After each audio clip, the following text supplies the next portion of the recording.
Hey guys, this is Tom Hanks. Welcome to another stream. We're going to be doing some more automation and some more BeamNG.drive today. And automation has actually just loaded up, so let's jump right in there.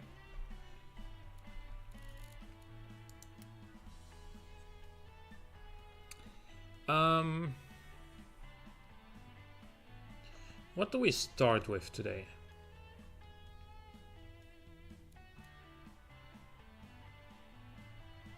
Let me actually check something.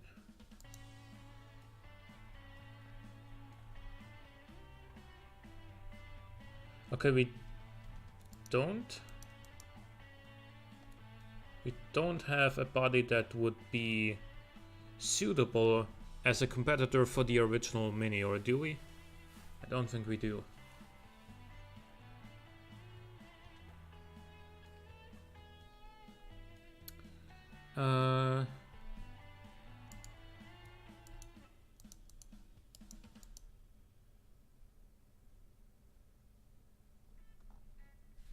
So as a result of that, let's see what else we got.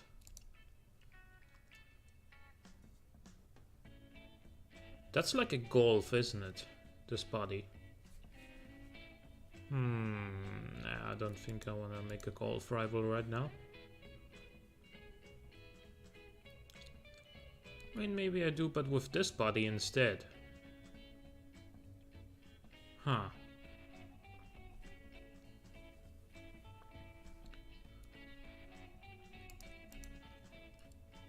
Isn't there a sedan version of this?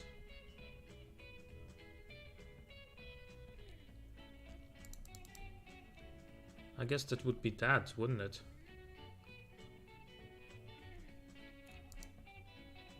Oh, wow, that just introduced a whole lot of bodies, clicking up to 75. Yeah, let's actually make a sedan with this body.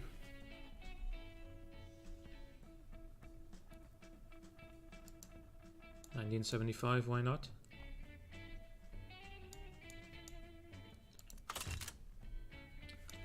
I think I want to make it rear-wheel drive.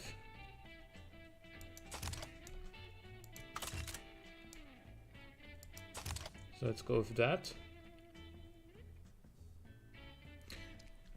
Was it more common to have McPherson's back then or double wishbones? I think it was like McPherson's and like semi-trailing arms on the back, right?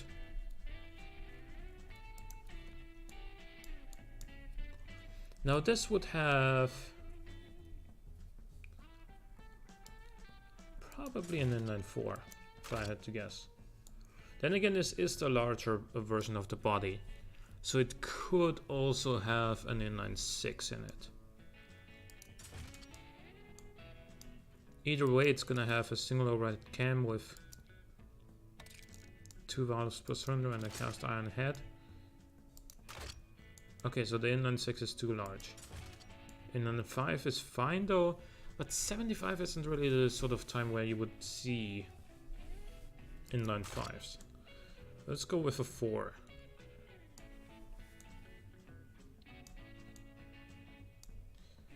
And since this is a family sedan, it's gonna need some torque, which means I'm gonna increase the capacity a little bit. 2.2 liters, sure.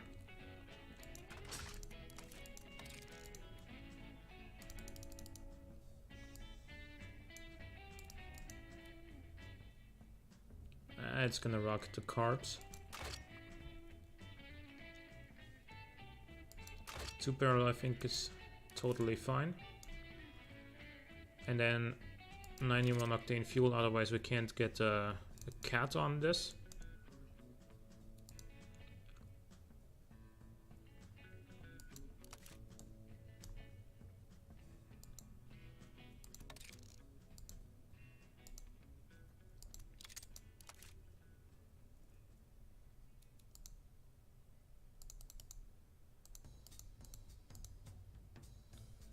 $85 horsepower from a 2.2. That's a little low, wouldn't you say?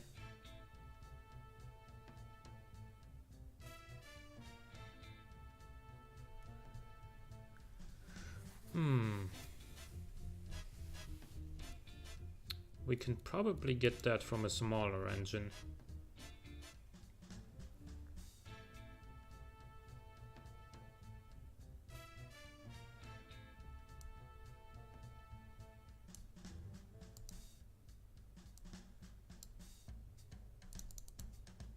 If I do this, yeah, then we still have a 2.2 with 84 horsepower, but we can rev it a little bit higher if we want to.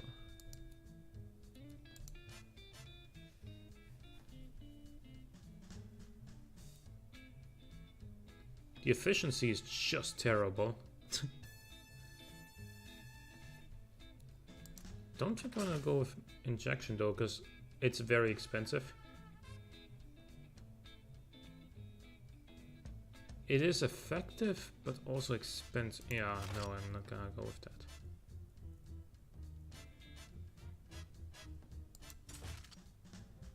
Yeah, I'm actually gonna go with single barrel twin carburetor.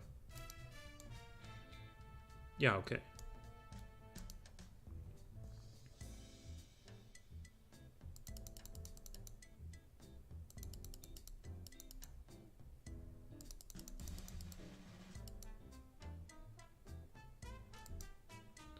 Let's increase the cam profile just a little bit. 90 horsepower. Are we looking here? Okay, that didn't help. No cat would get us to 105 horsepower and 20 more Newton meters, which is quite a noticeable difference. This doesn't do anything.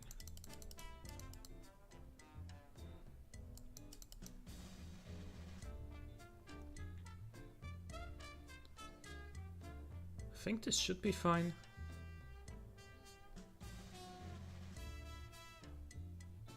Still sort of low to only have 90 horsepower from 2.2 liters, but we're in the 70s. Sedan. And then we do that. And now we have an actual sedan here, yeah. Do we do it like this, or do we like flatten that? Or I think we leave it like that.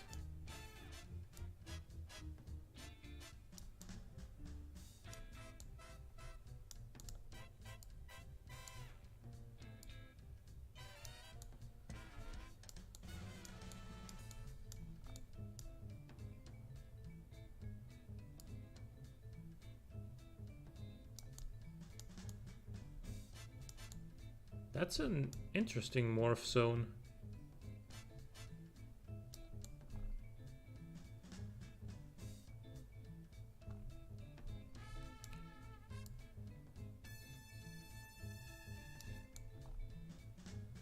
I lowered the nose a little bit for hopefully a little bit better aerodynamics.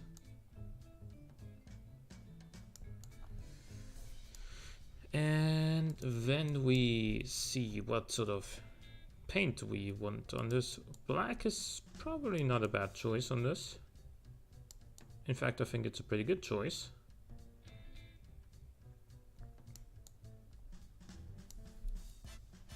And then we want the window trim to be chrome. And we want the bumpers to be chrome.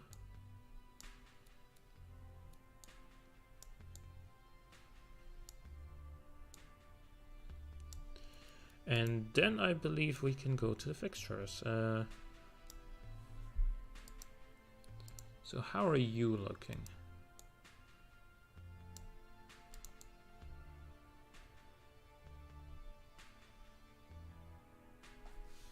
I don't think I like them. They're pretty much the same as these ones then, aren't they?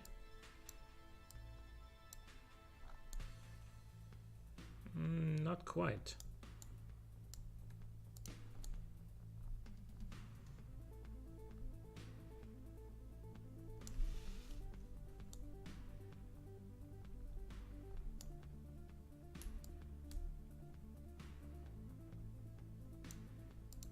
Actually, what if we make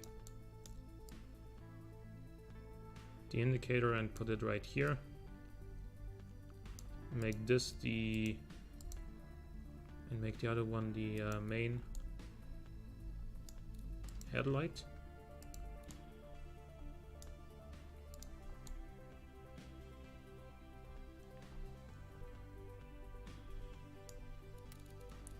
And then I think we go ahead and make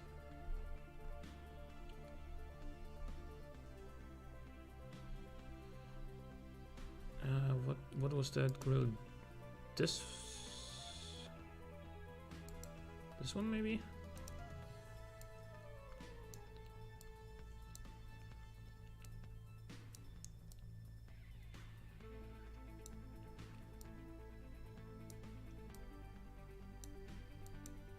Can probably make, no, we can't stretch that.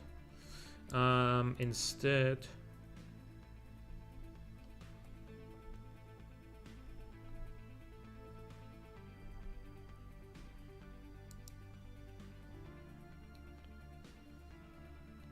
what the hell is that?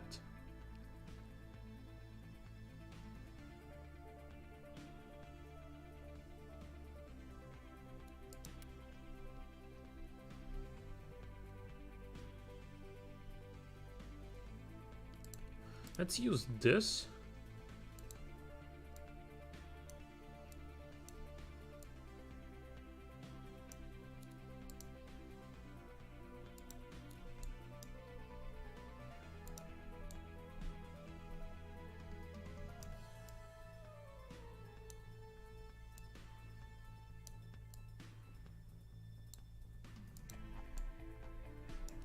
And then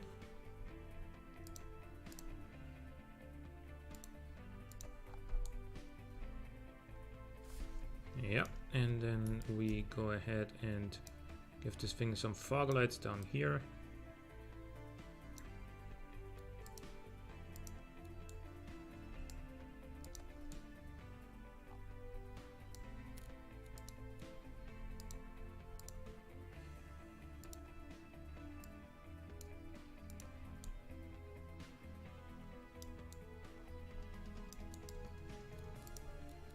Right, next thing you do is add some indicators.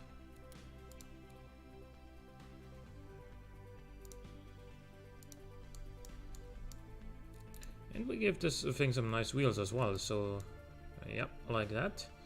We need mirrors as well.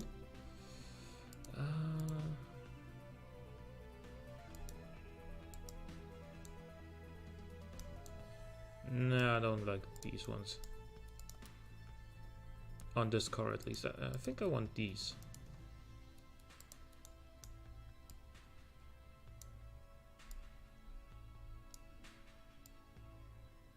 Put them like right here. Sure, yeah, those look good. And then, wait, why is this a...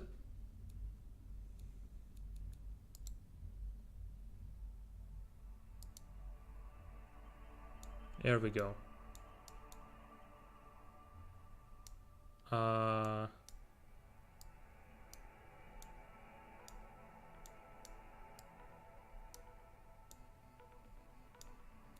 We need to adjust this a little bit and make it...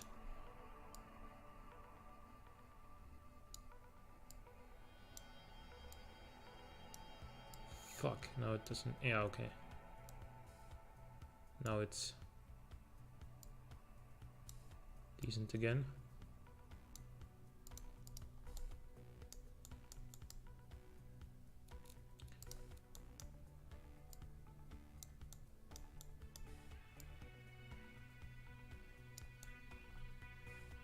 Okay.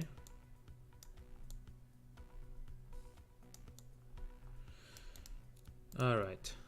And now we add the door handles and then we get to the rear end.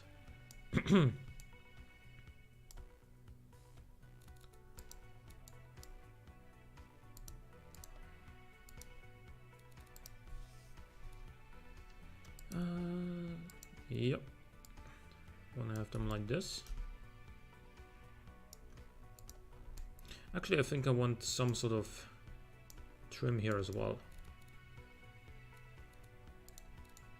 So let's add...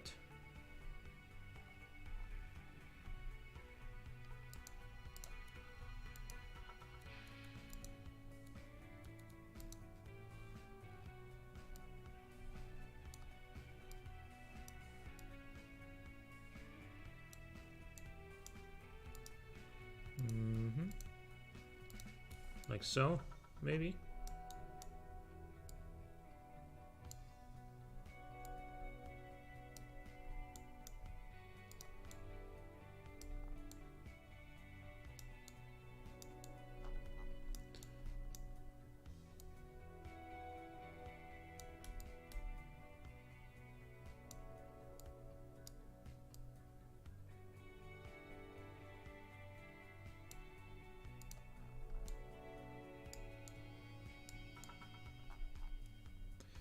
And now we get to the rear end.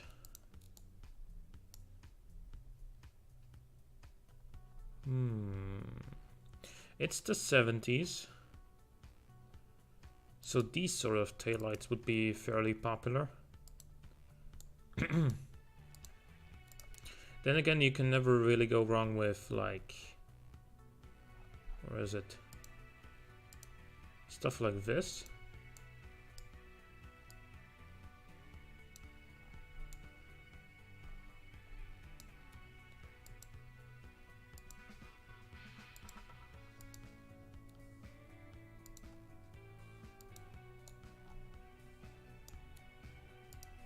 Where is that?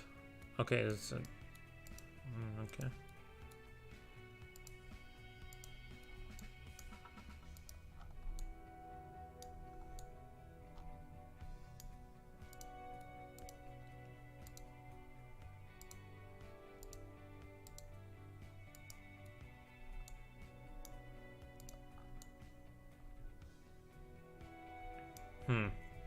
I actually don't think I want these on here. So you can go wrong with them in some situations. Yeah, I'm gonna go with something like this.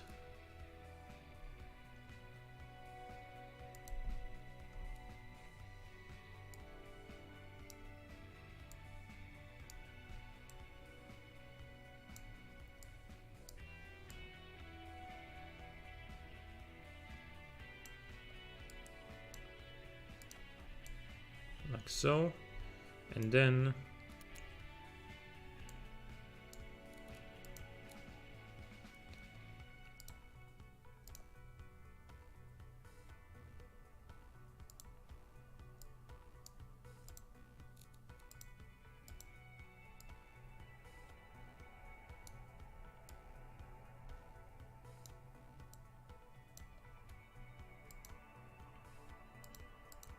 something like that, maybe.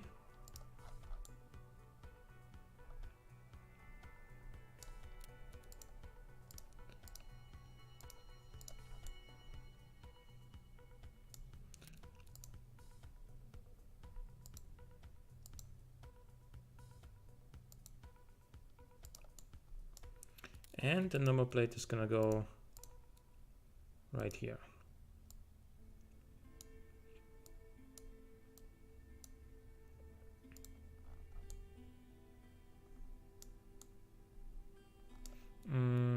I think I wanna drag this out a little bit like so.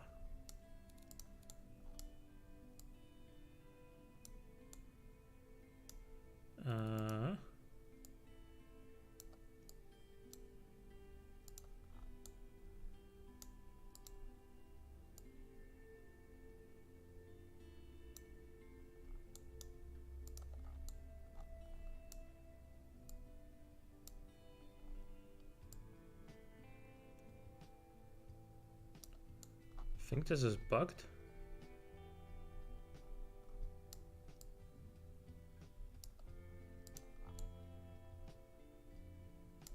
Yeah, let's choose a different one. Or just a new one of the same one? No.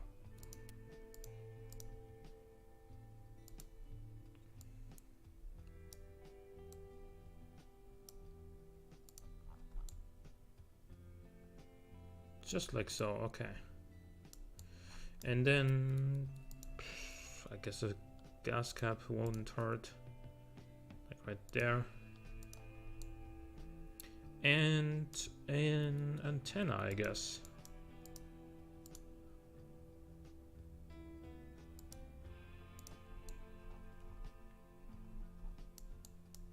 Yeah.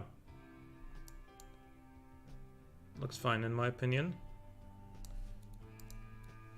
This being a family sedan, we have a choice of making this either manual transmission or all-wheel drive. What am I saying? Manual transmission or automatic. I think since this is more of a European market car, it's gonna get the manual, but only a 4-speed. Should be more than enough.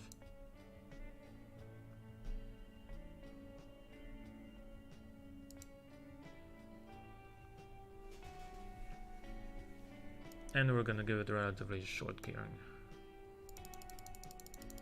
just so it can get off the line without stalling. Open diff. It's gonna get hot long life road tires, 185s, more than enough. Actually, why does it have these rims? Should have something like...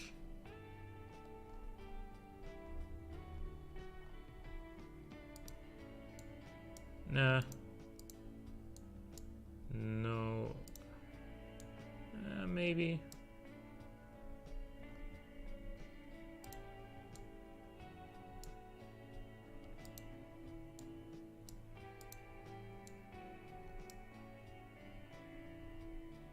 Yeah, I think something like this would be more adequate. And I was gonna paint these like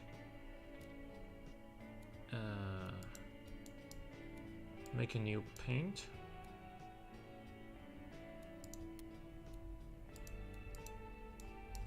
Make these like not quite black, but sort of like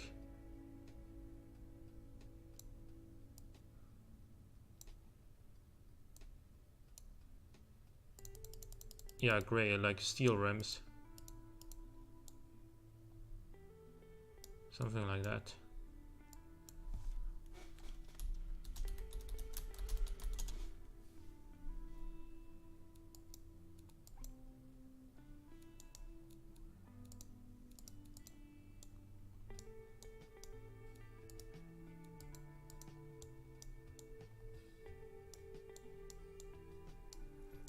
Yeah, it's gonna have steel rims as well.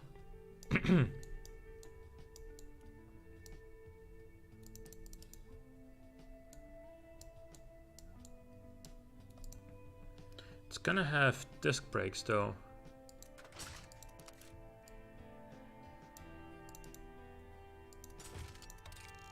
Front and rear at that. And no under tray. How about 4 seats on this? Actually, no, 5. Standard interior, standard 8-track. Nah, no power steering. Standard safety, progressive springs. This has like no comfort at all. This is uncomfortable for whatever reason.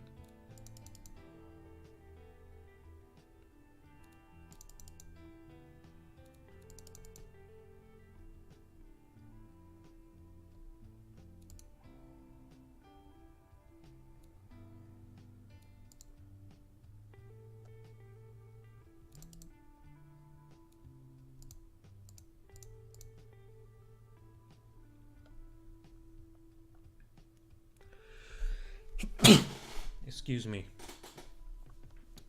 So we need to stiffen the front, I think. Nope. Soften it. That didn't help actually.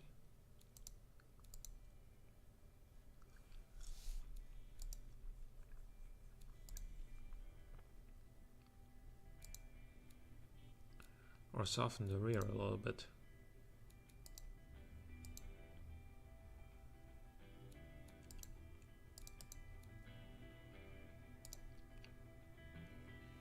Stiff in the rear? No.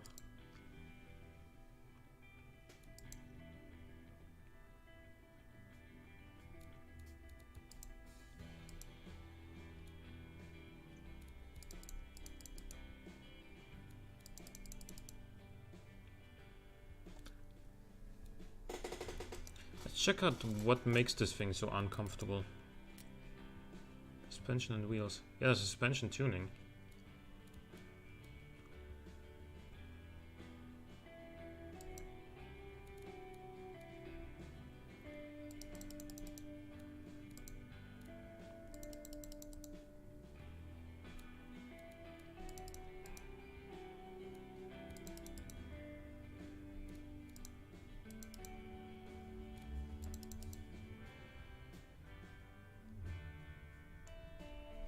Okay.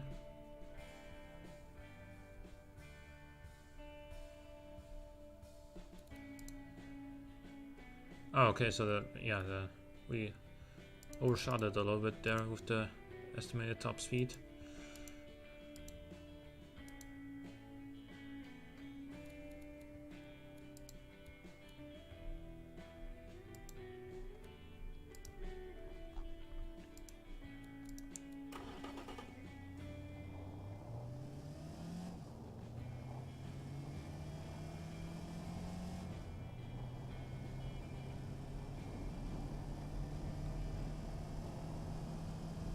I mean, it's not fast, but we've had slower cars for sure.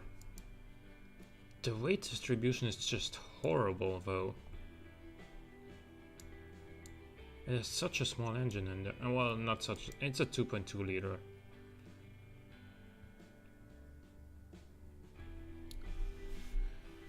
Given the size of this car though,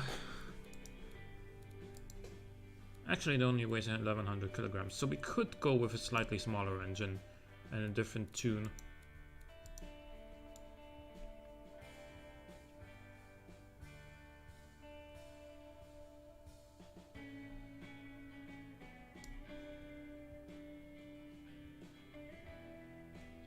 How much does this car use in fuel?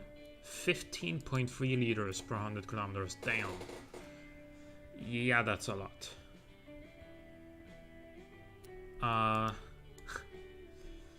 Do you want to throw a turbo on there like on a smaller engine? Like turbos existed back then. They weren't really commonly used in road cars yet.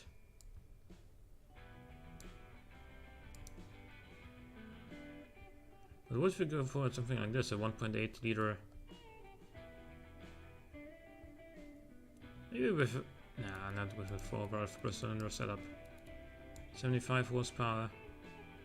Weight distribution is a little bit better.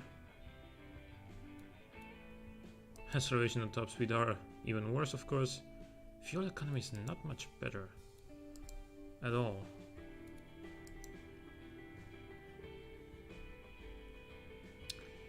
Then again, we are rocking a single barrel twin carburetor setup. I know what you're gonna be saying. Use the single barrel eco, but then we're gonna make even less power. We're just gonna make this pretty pathetic, actually.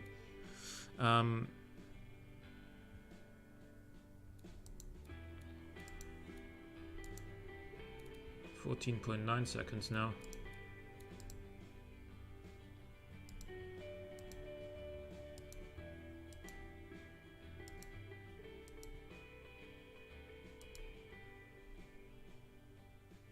Look, it doesn't even reach 100 miles an hour. Yeah, I don't know. Do I go for like a 1.4 liter turbo?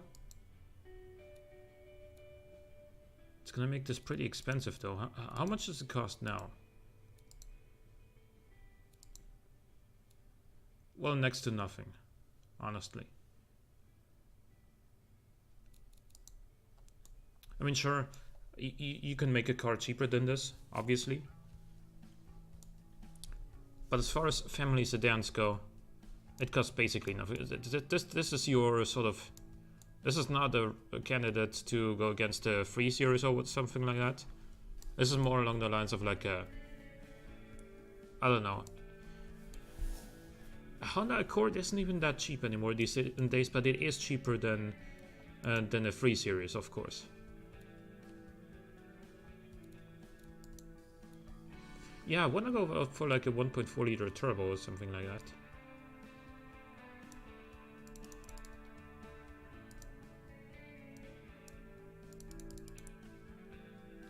I know that's not the most realistic approach to take here, yet at the same time, actually we're also gonna need better internals because we're gonna make a lot more torque.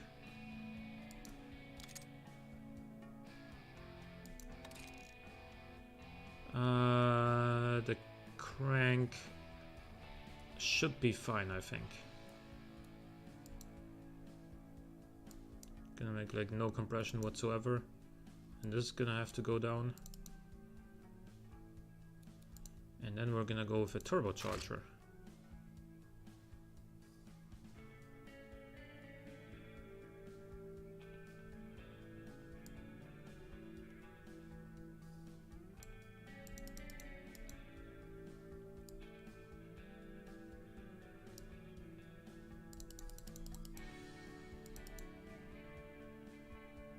And we're gonna go with, holy crap, this responds really late. But then again, it is the 70s, of course.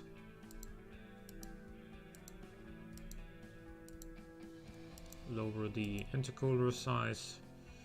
Yeah, let's... do we increase the boost or do we... Well, this doesn't do anything. In terms of gaining us power anyway.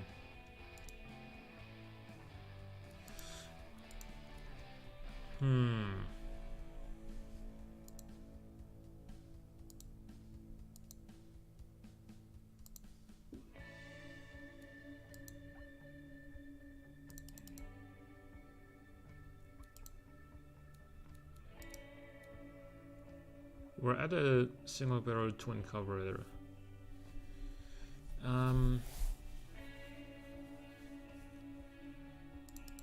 Does this help us out? Yeah, it does actually. To a point at least.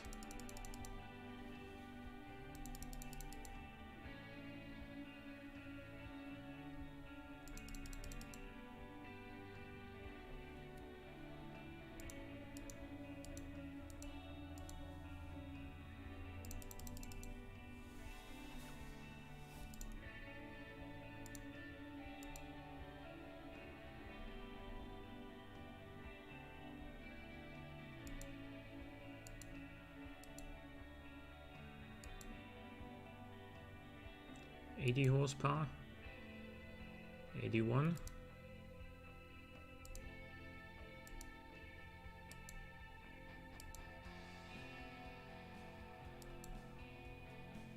$81 still.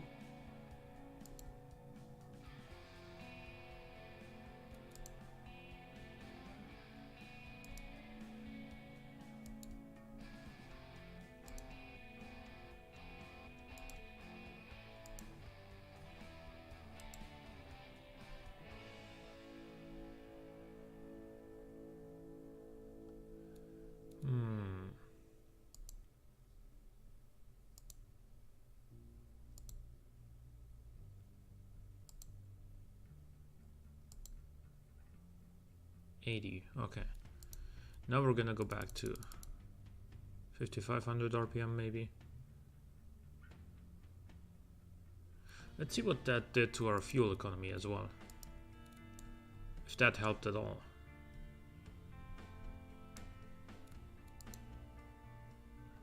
Nope, not really. It did help with the acceleration though. Okay. Give me 1 second.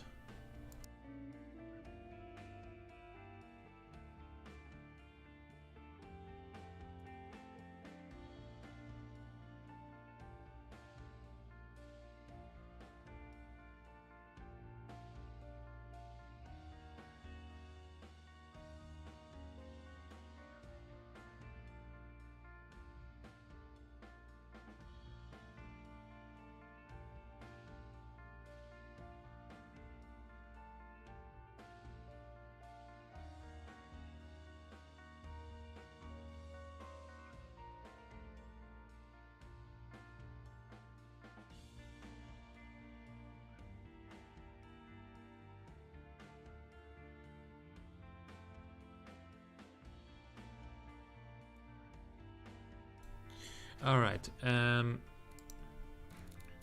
So how do we continue with this car here? Maybe I want to actually go up to a 1.6 liter turbo just so that the turbo responds a little bit faster. It kicks in a little bit earlier.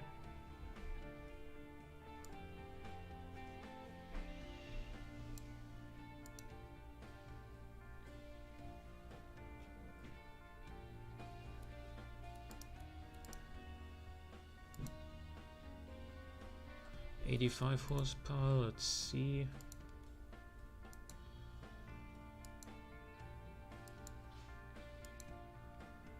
$90 horsepower.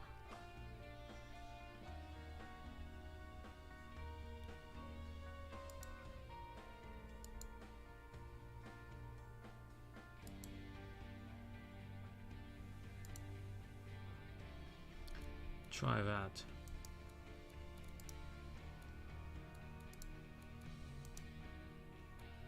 $11.6.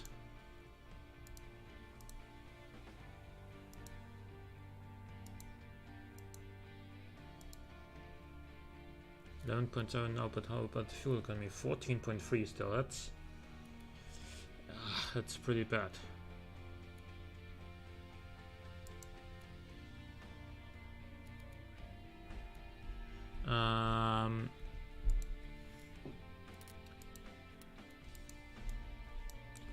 I don't know, man. I don't think we're gonna get this thing to be much more economical, to be honest with you.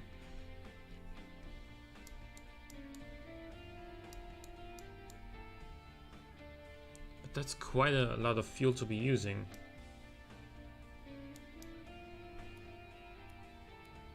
How much does this cost now? Still not a lot. How about we use a 4-valve per cylinder setup?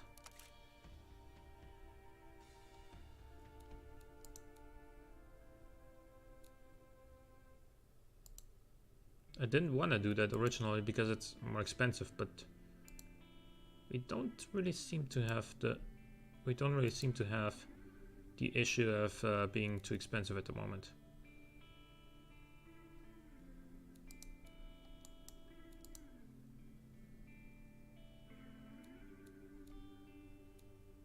We still don't.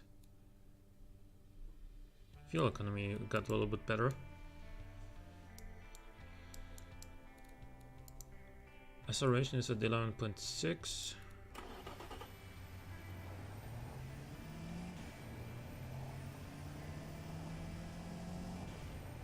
That's fair enough, actually, as far as the acceleration goes.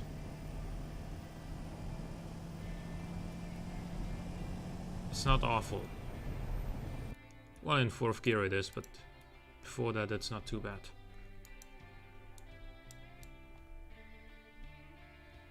Or what else we can do is we can just make this more like a mid-range family sedan and make it naturally aspirated again, and then just give it a more aggressive engine tune.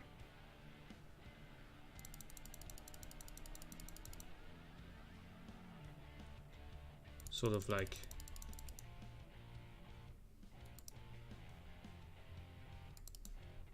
well, the Conrads are starting to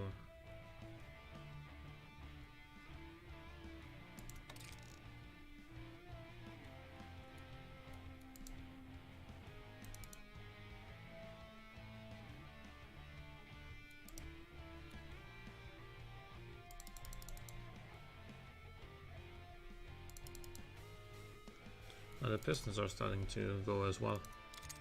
Let's do that.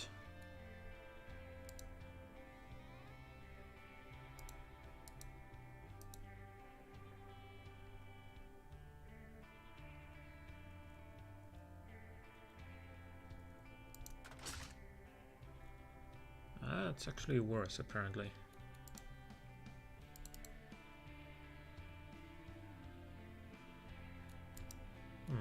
Let's go for a quad barrel.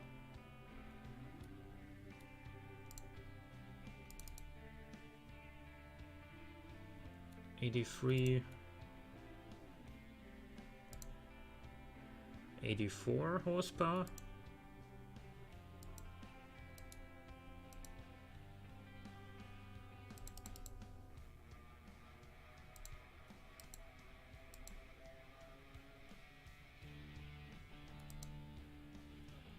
How about a tubular header? Nah, doesn't do much.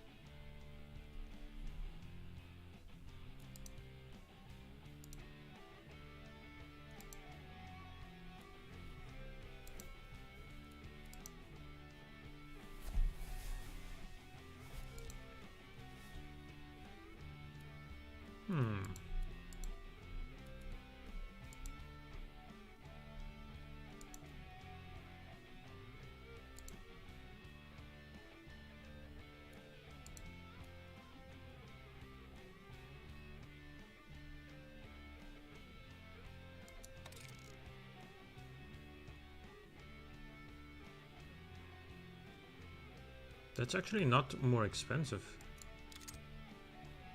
So let's go with the forged ones then. Then we can rev it a little bit higher as well. Which means we can make more power.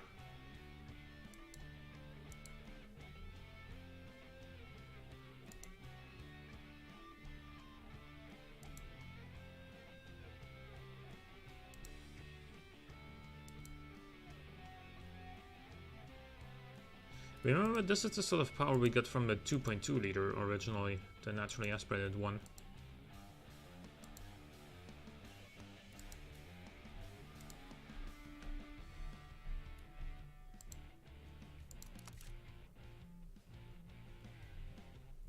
I think a tubular header is not out of the completely out of the question for a car like this.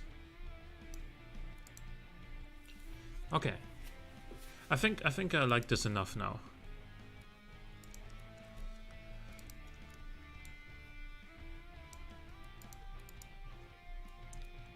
Weirdly, this is just as economical as the 1.6 liter turbo we just made.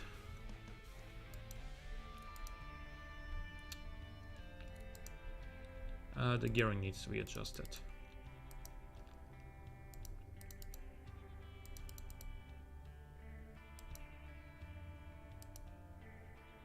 Like that.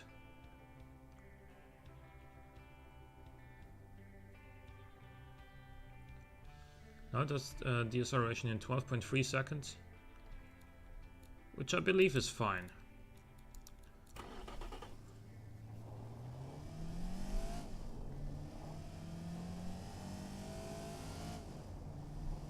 It appears to be well okay in third gear. It starts losing a little bit.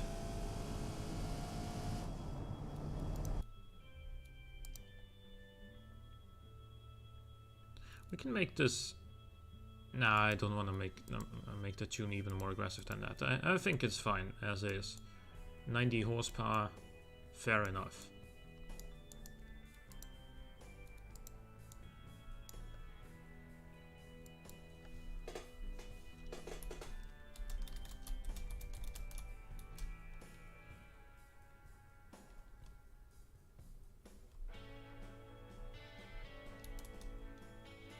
Sedan 3 Series sort of.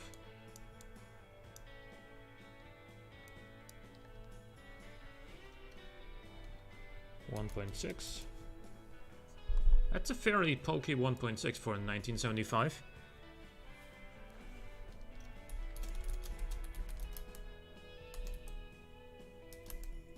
Then again, it does also have 16 valves, so.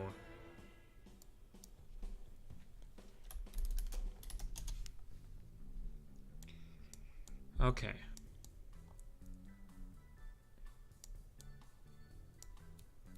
How does it do in the markets? Family Sport, it's pretty good.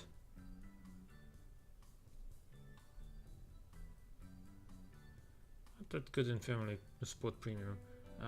Comfort is 12.1. It could use a little bit more sportiness. A 5-speed might be able to help. Then again, I don't think like our top speed is just about 100 miles an hour. 4 speeds already seems like kind of a stretch, doesn't it?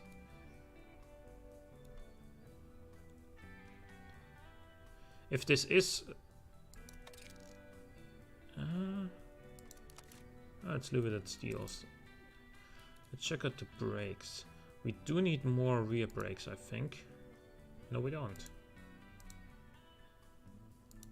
It was just right, apparently.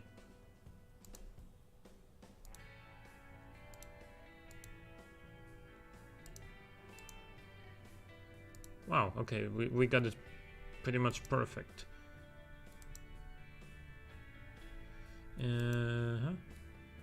Yep.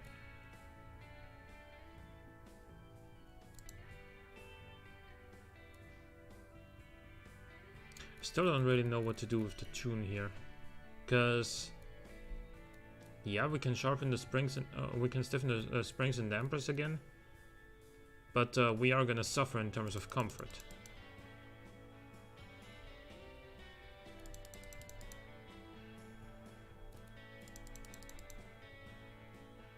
This doesn't really help either.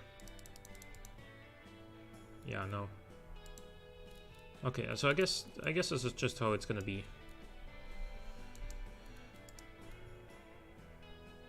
Doesn't do very well in family. Yeah, it's because it's not very comfortable. And drivability could be a little bit higher, I guess.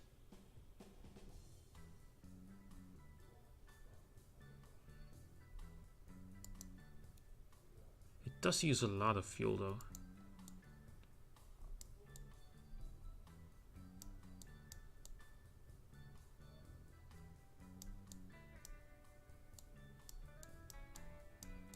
I think I'm good though with this tune. And then I wanted to show you guys one car that I made off camera yesterday. But first let's export this one.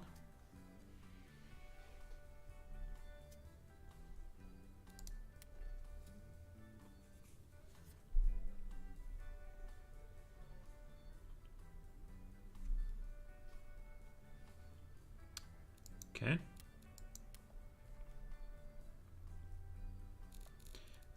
This thing. This is a 2007 supercar.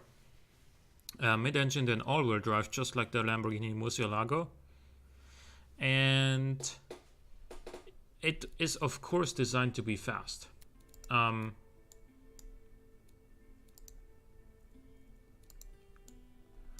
So you can see that it has a sort of 2007-esque styling for sure. Has these side vents, has a wing on the back. It's got not super modern not a super modern taillight design.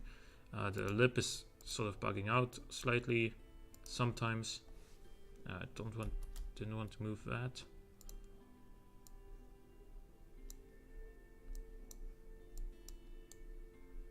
Wait, that's not even the lip? No, it's not. Oh, it's these things.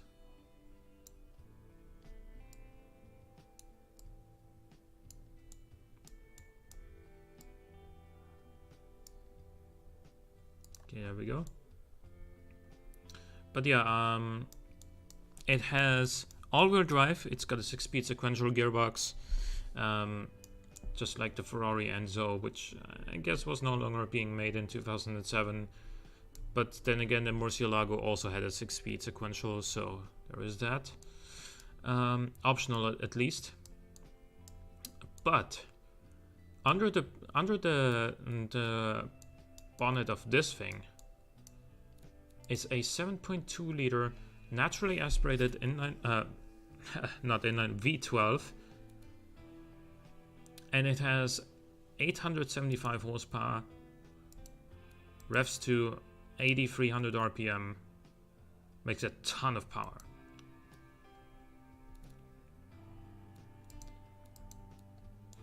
And because the... Oh, actually we can adjust this a little bit more.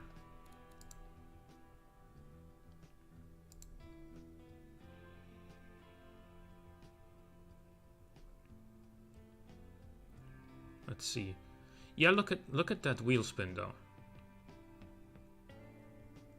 100% in first gear, 90% in second gear, 25% in third gear, and this is all-wheel drive.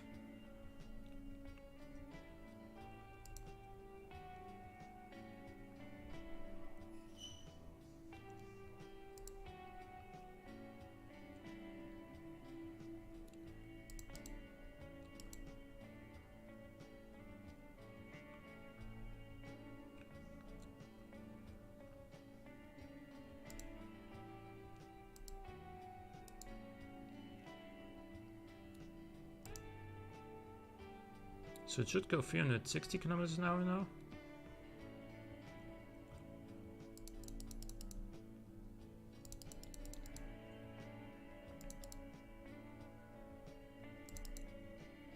Wait, what did I have it at? Like this?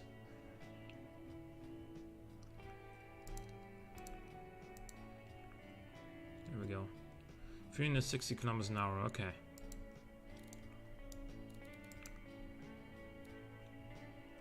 Three 3.1 seconds, 0 to 100, 1.2, 80 to 120. 1.2.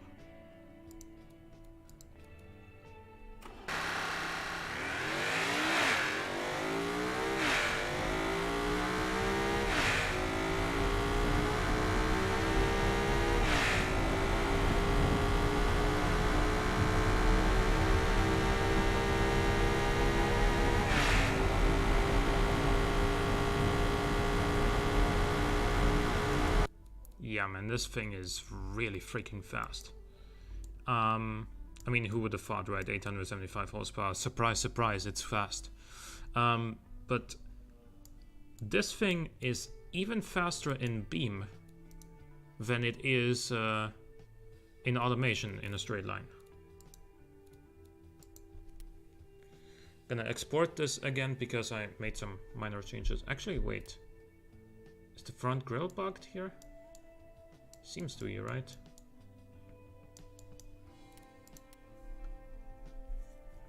Let's try and go fix that. Actually, it's a mod, so maybe that's it. Maybe that's what's causing it. I don't know, man. It seems fine here.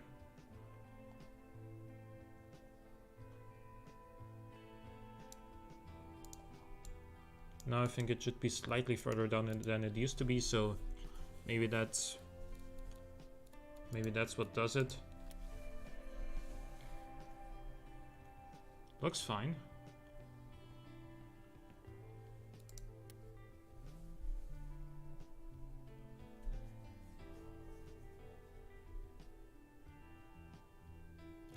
And yeah, we're gonna test drive this thing as well, of course. I mean, I've already test driven it in Beam, but I'm gonna show it to you. Alright, now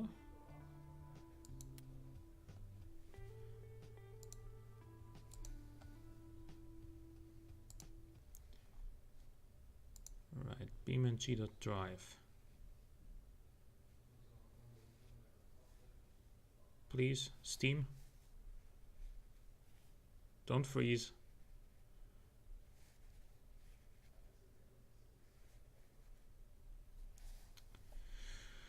Okay, Steam is back.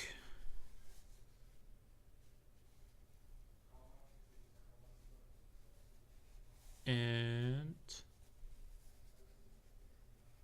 it's taken forever to open Beam for whatever reason. I have no idea why.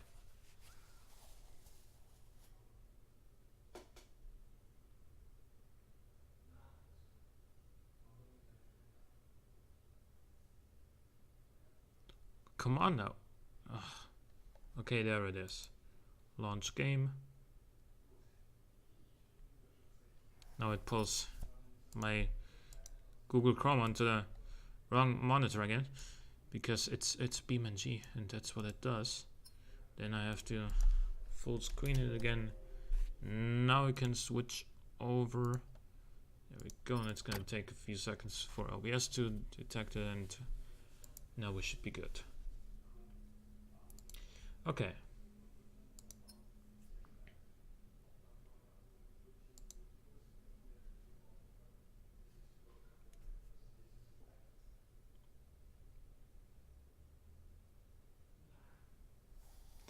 Now, first I'm gonna test the family sedan that we built.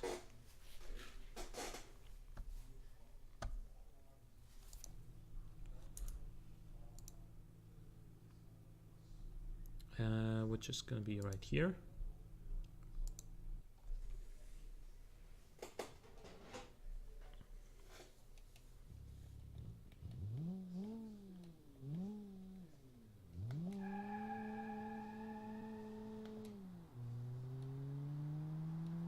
Yeah, we're not gonna reach 62 before the first corner.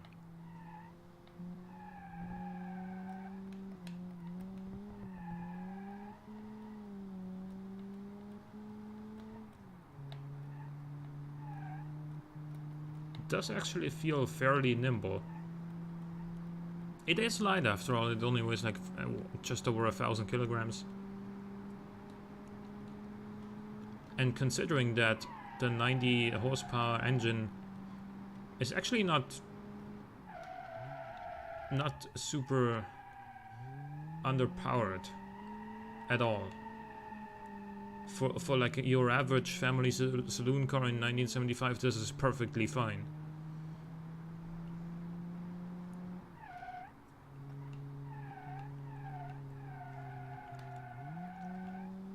And considering that, you know, in the US in 1975 you had like 3.8 liter V6s that made 90 horsepower.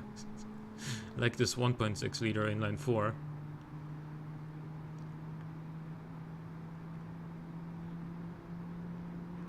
But yeah, this is the European approach to making a medium-sized family sedan car, which is not to say that it's the better approach by any means, but just the way that Europeans build engines has always been different from the way that Americans build them.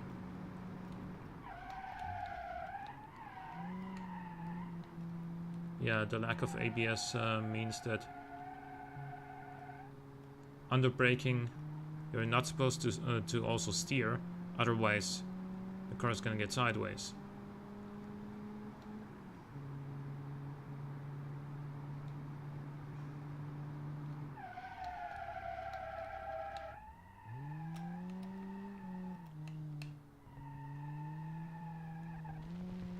It drives well though.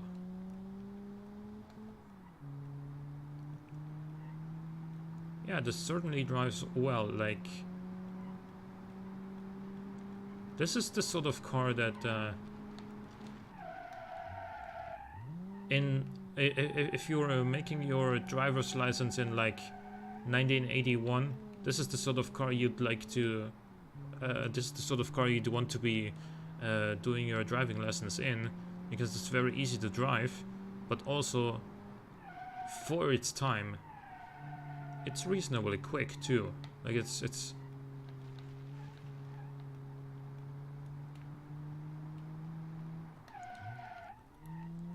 like, this would be, for its time, this would be equivalent to like a BMW 320i now, or you know, the C200 or whatever.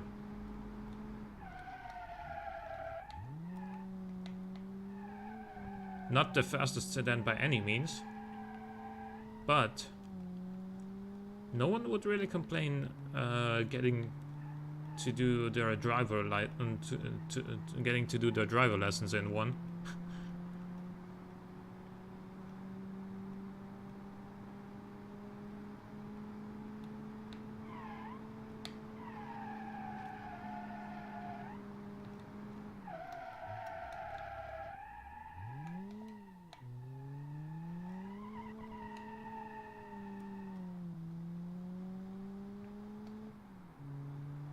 Yeah, it drives really well.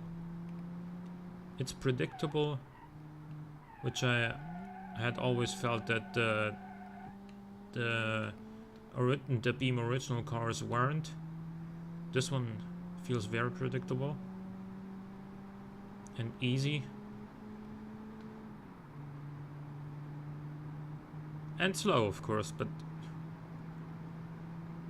we're in a different era now. You know, 1975.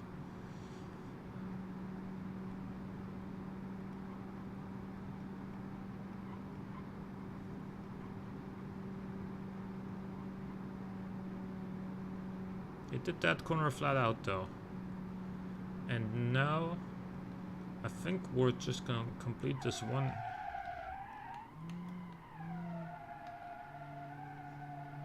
I think we're just gonna complete this lap and then see what the other car can do. It's probably gonna be twice as fast around this course.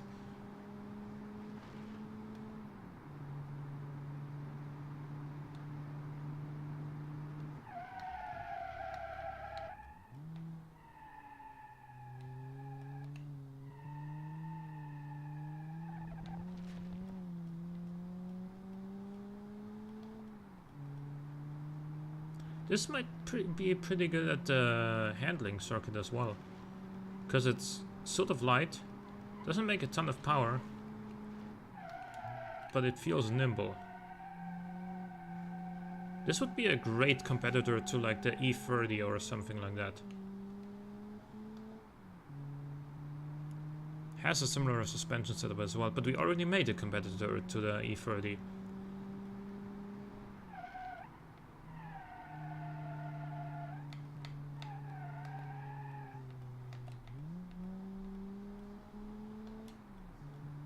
So this would be the E21 competitor, I guess.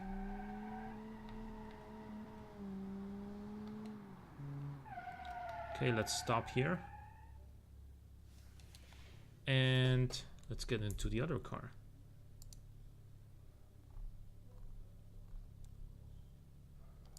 That's this one right here. Now 3.1 seconds, 0 to 100 kilometers an hour in automation, remember.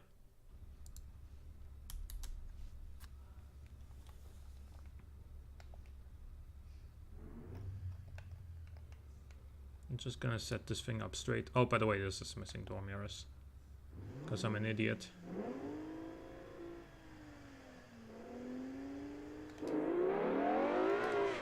Oh, the timer didn't go off.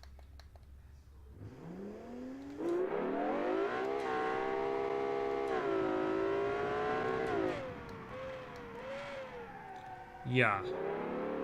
2.49 seconds this time in Beam.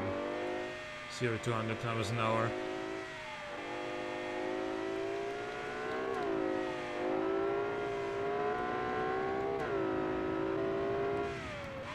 Holy shit, this thing's fast.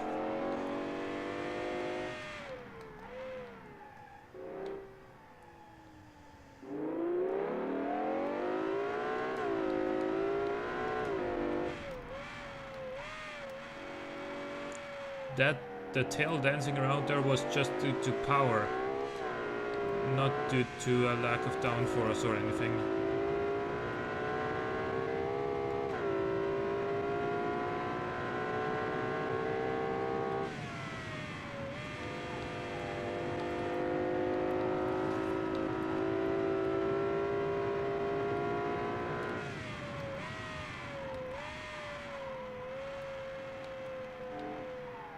The fact that I survived that part of the track in a car this powerful and also mid-engined, I think says a lot about the tune.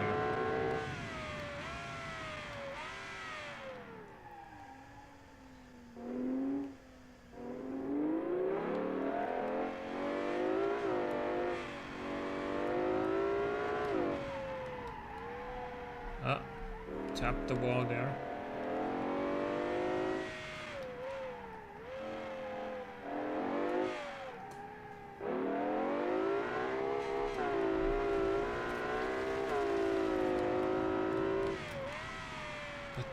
Man, as soon as you go to the throttle in this thing, it's just absolute madness.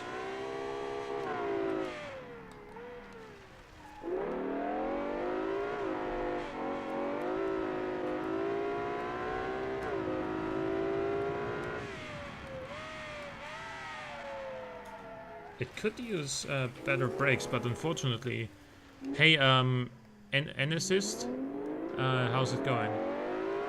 Yeah, this thing could use better brakes, but at the same time, carbon ceramics aren't available yet in automation in 2007, and it does have vented discs all around of a pretty significant size, so I can't really,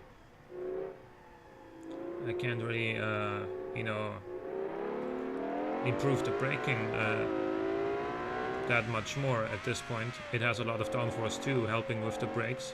So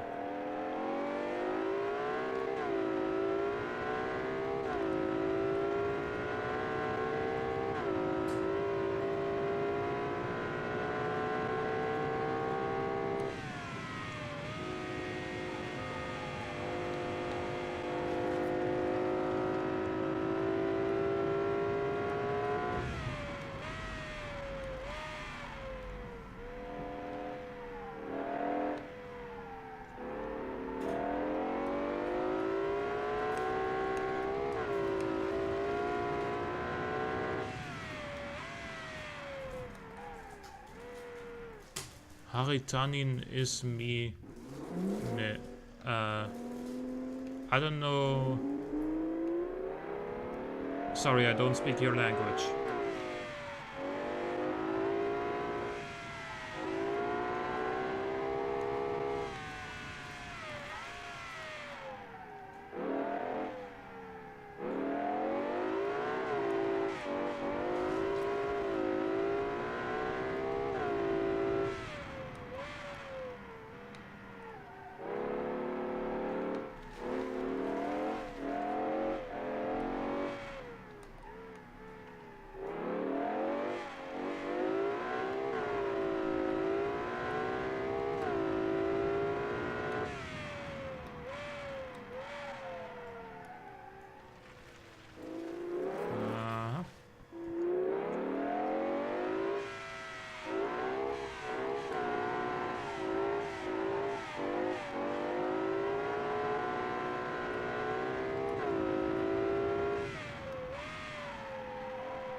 But yeah, when this thing starts going in a straight line, there is nothing stopping it.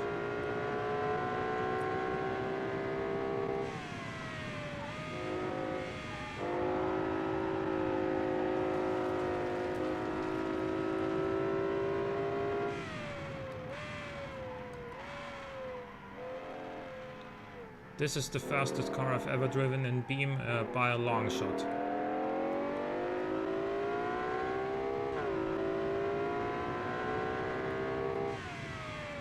And despite that, it actually drives reasonably well. Like, it's obviously not easy to keep up with all that power, but once you get used to the sheer amount of force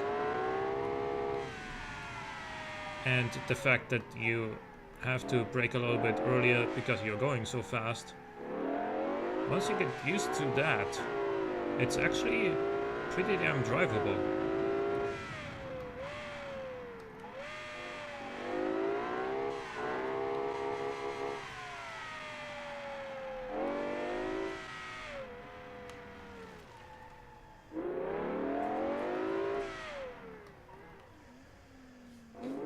Let's go this way for a second.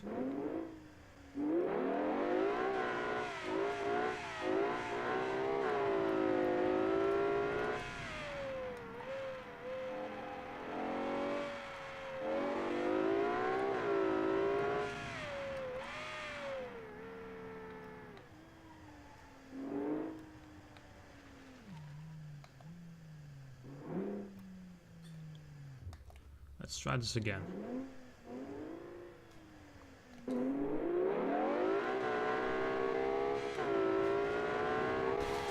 Ouch. Okay, I thought I would make it past that, but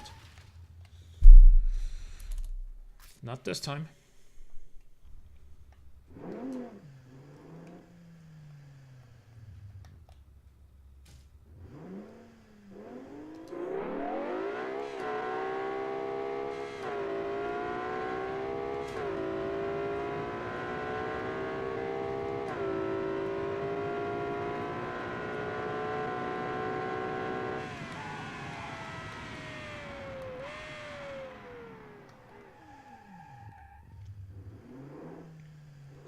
Yeah, also the sequentials in this game in Beam shift extremely fast compared to the manuals or whatever.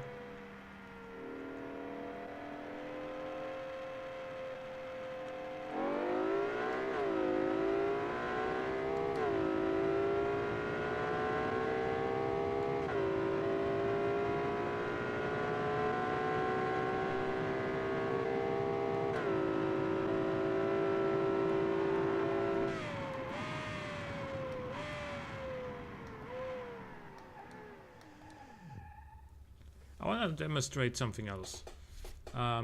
Also, we just braked from over 300 kilometers an hour to 0 in 7 seconds.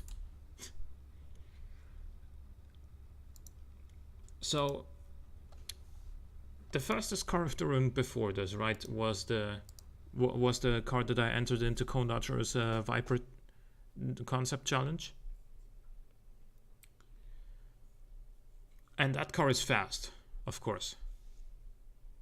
So we're gonna do a little test on the very long straight in the tunnel of the West Highway in Utah.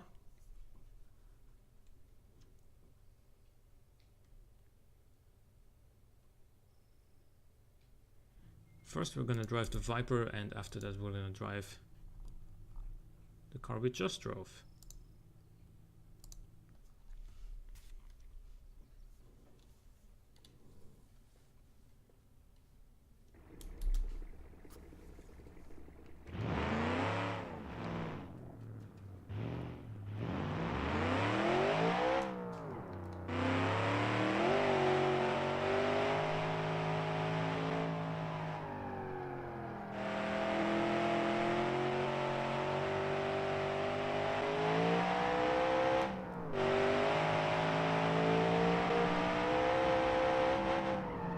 Well, I'm gonna have to reset that.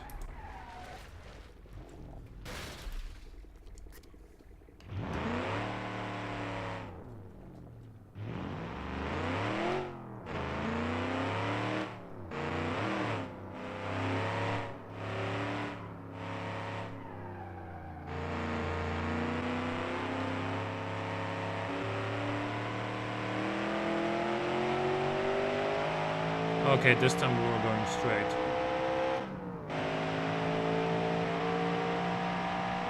And this car is fast, very, very fast.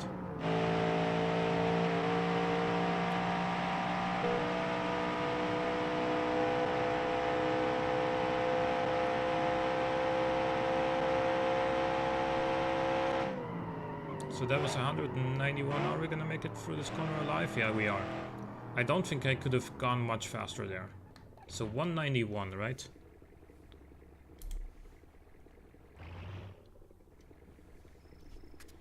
Now we're gonna do the same thing, but in the other car.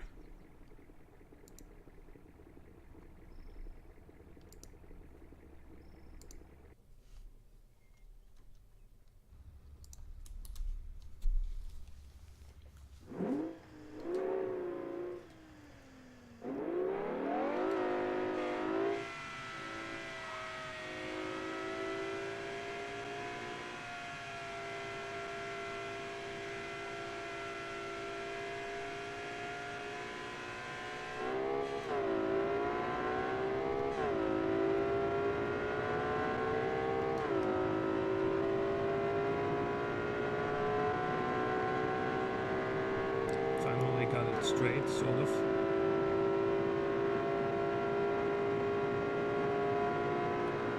$200.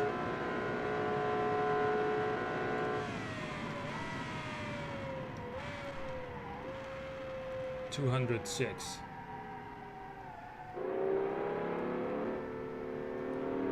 So we were 15 miles an hour faster on that straight than the Viper, which was already a complete beast, and still managed to brake in time.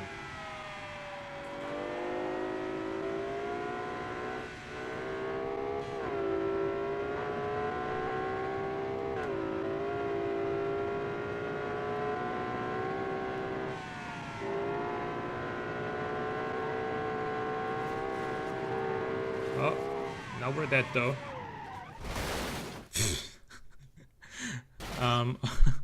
Okay. We only lost about half the car.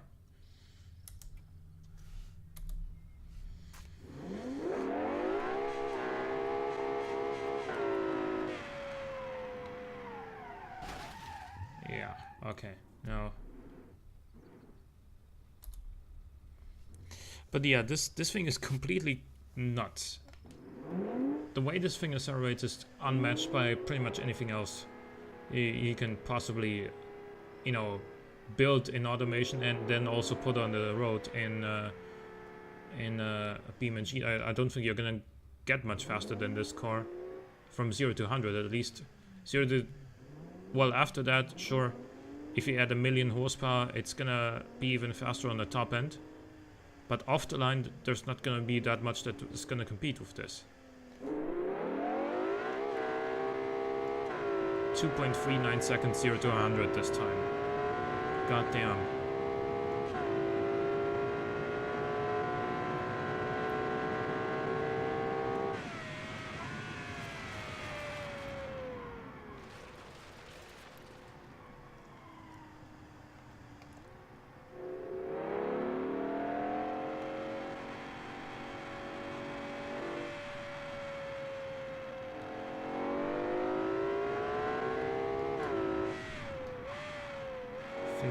I think this side has the longer straight.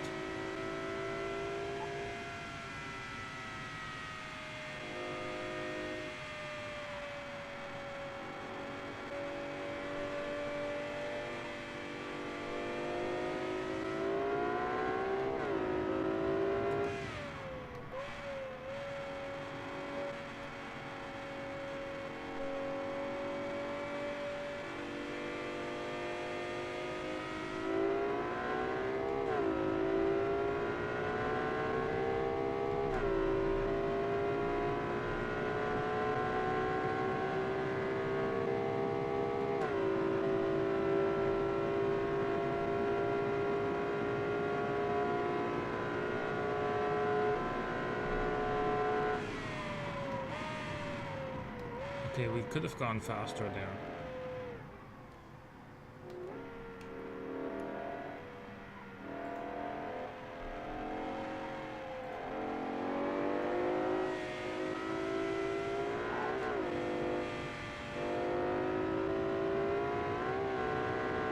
I hate that there's a little bump there. I never really noticed that, but I noticed it now in this car. Because it's very, very fast and very low, so it does get offset by that. I mean, like right here, as the bridge starts. Oh, come on. Right here. Never noticed that before.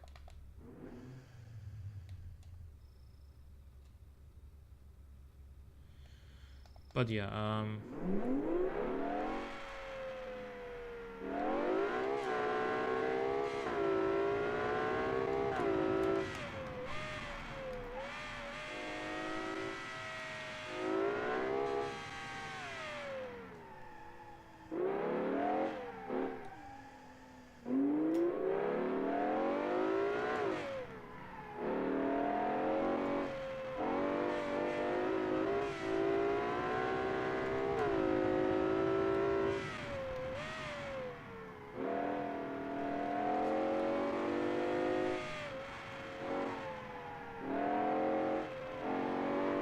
sounds good too, of course, but that's the nature of the beast if you have a V12 that revs to 8,300 RPM.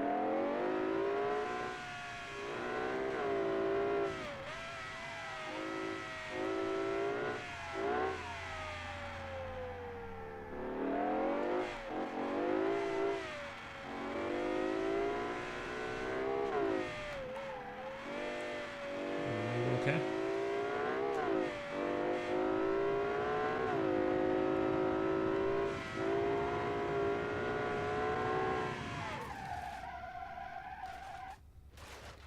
Actually, I want to hot lap this thing. So let's go ahead and go to drive, time trials, automation test track, select, layout, I would say racetrack circuit.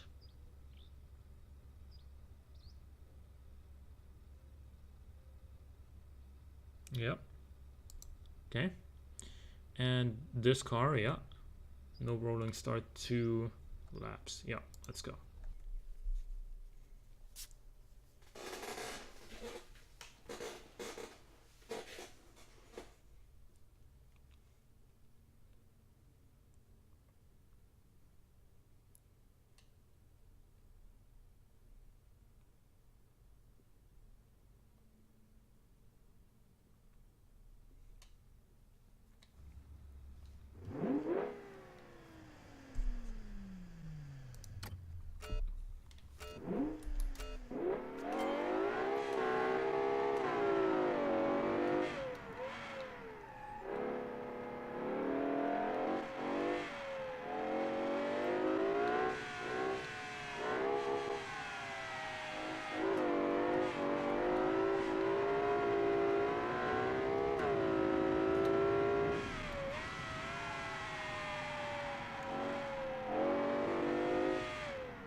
Braked way too early there.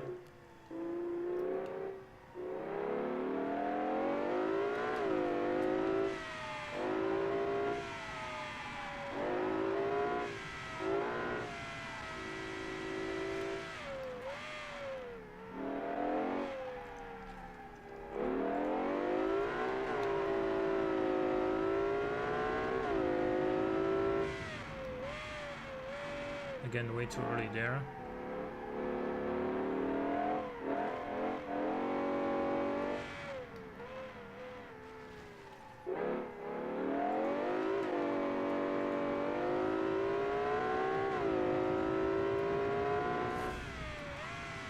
And then way too late here.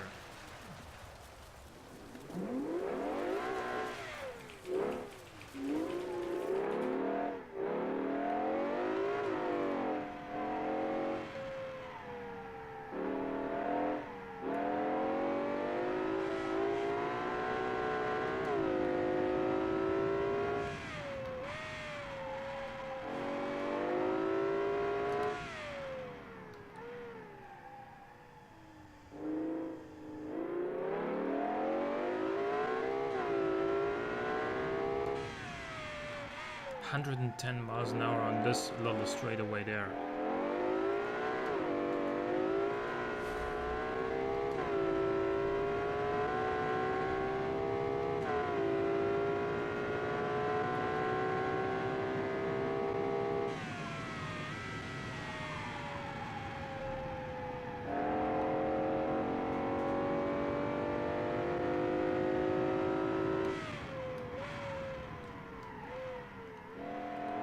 Again, brake too early for this one.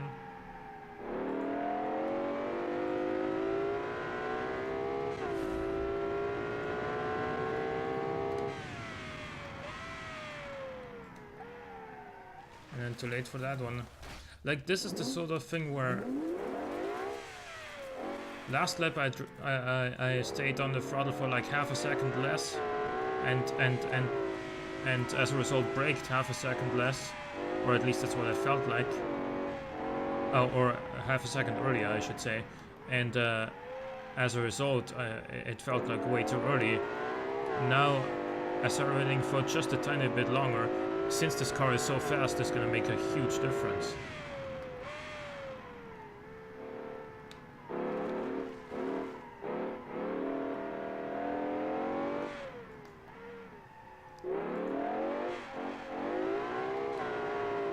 Yeah, the first lap was clean and we did a 2:06 with a standing start, of course, so that's pretty quick.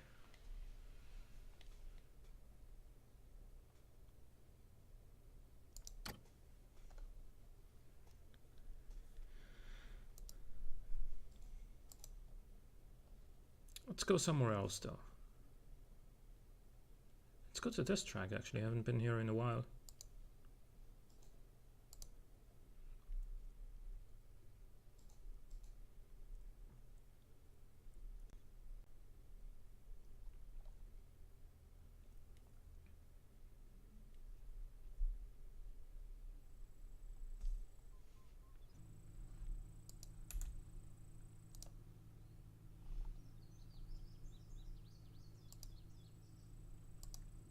See what this does here.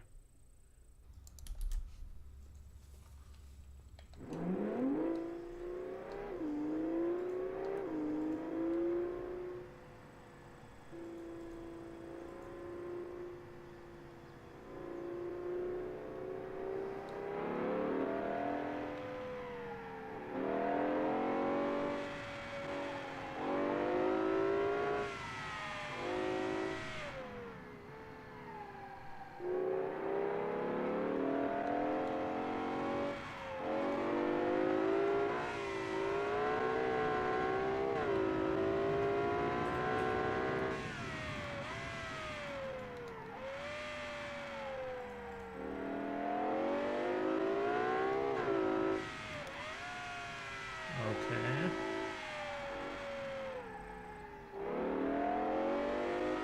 I mean, it handles well.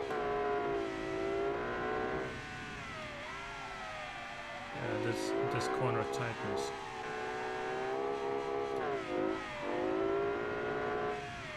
It handles well as long as you are constantly aware of what happens when you put your foot down.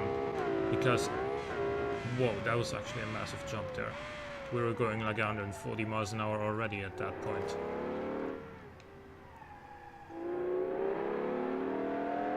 But yeah, like, as long as you're constantly aware just how much forward thrust you get from putting your foot down, it actually handles decently well.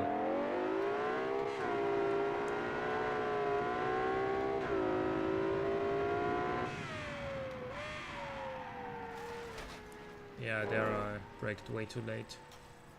Gonna have to reset it because I damaged something in the suspension.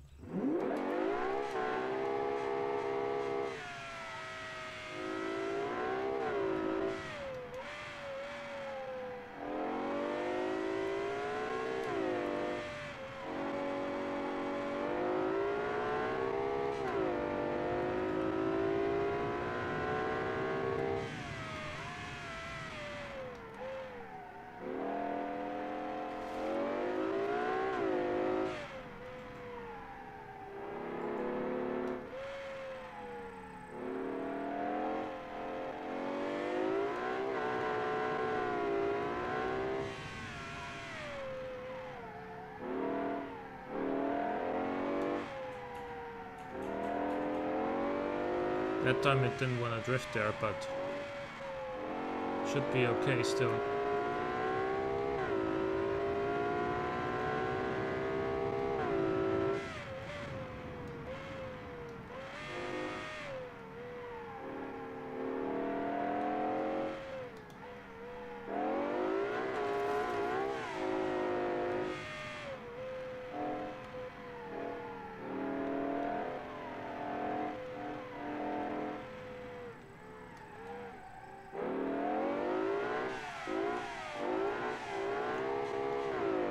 That was awesome.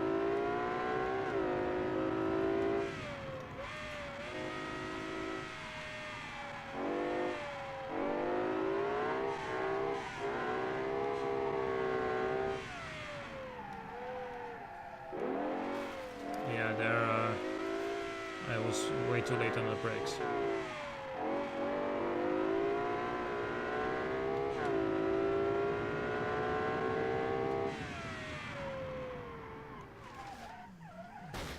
Same there.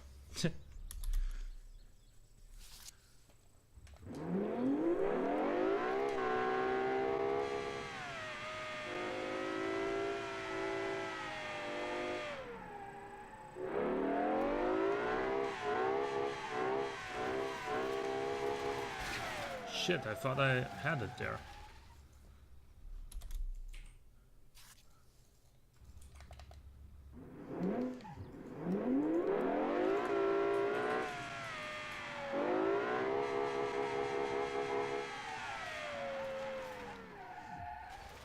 Yeah, it's too low to really ride the curbs like that. I don't know why, but now I kind of lost my way that I had with this. I got a little bit too too big for my britches there, as they say. Got a little overconfident. Speaking of bridges.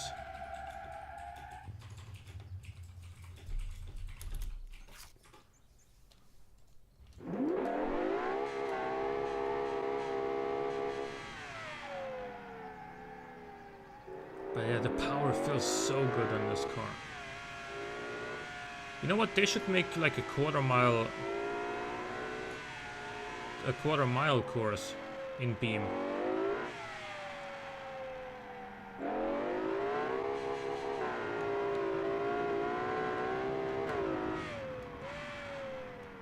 Do they have one maybe? Let's check it out. Time trials. Let's see. West Coast? Highway strip. Is that quite a quarter mile? Oh, drag strip though. This is exactly what I asked for. Awesome. Let's see what it does there. This is gonna be stupid fast.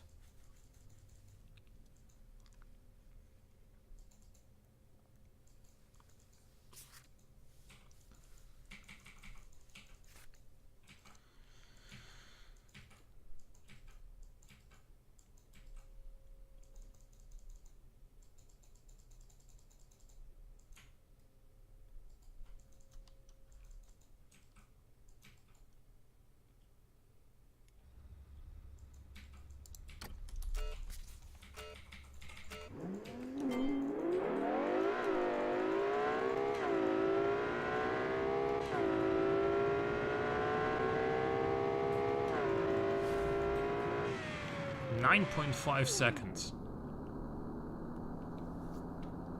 Okay. Let's try it again.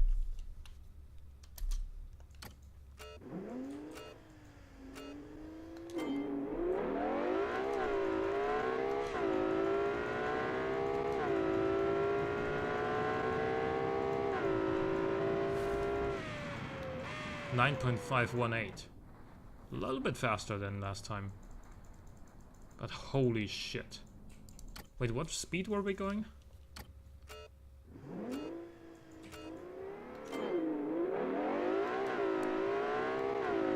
We should rev it a little bit harder off the line, I think.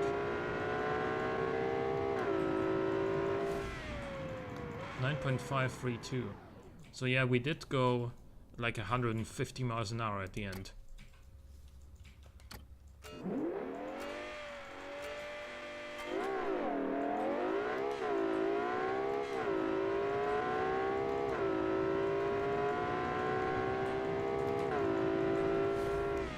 .699. That was actually slower.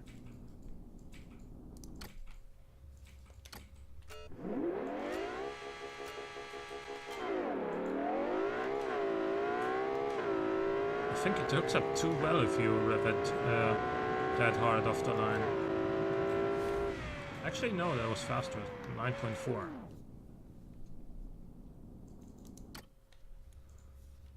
It did a little jump at the start, which is why I thought the launch wasn't that good, but it was.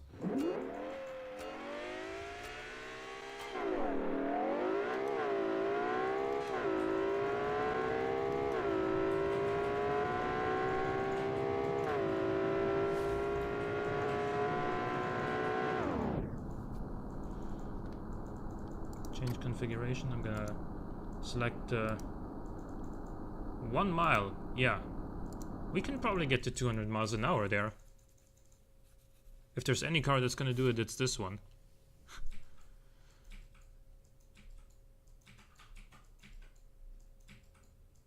So 9.4 was our best on the quarter mile, which is just crazy. A comparably fast time on the full mile would probably be around like 23 seconds.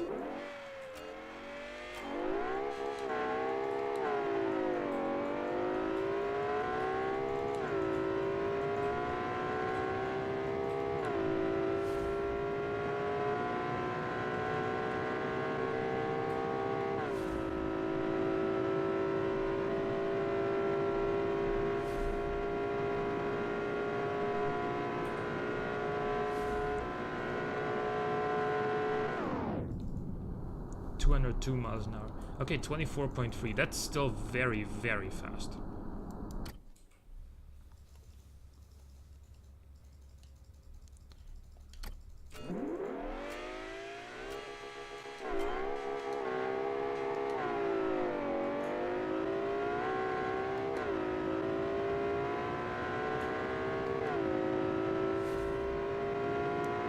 Another 9.8, but then again we don't have the sticky drag strip tarmac here, so we are going to be a little bit slower off the line.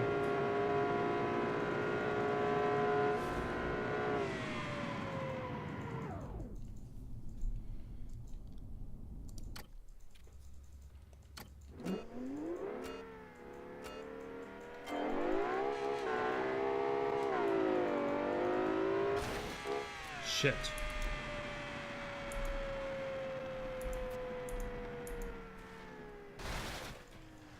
F7. Retry. Sorry. Ah, yeah. R. R is the key.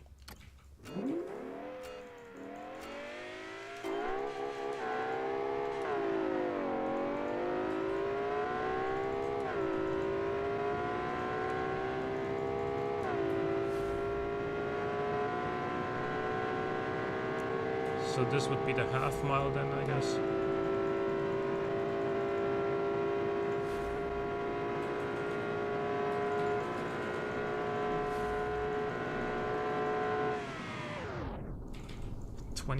.2 seconds for the full mile, and we were doing 202 miles an hour by the end. Holy shit. Yeah, okay.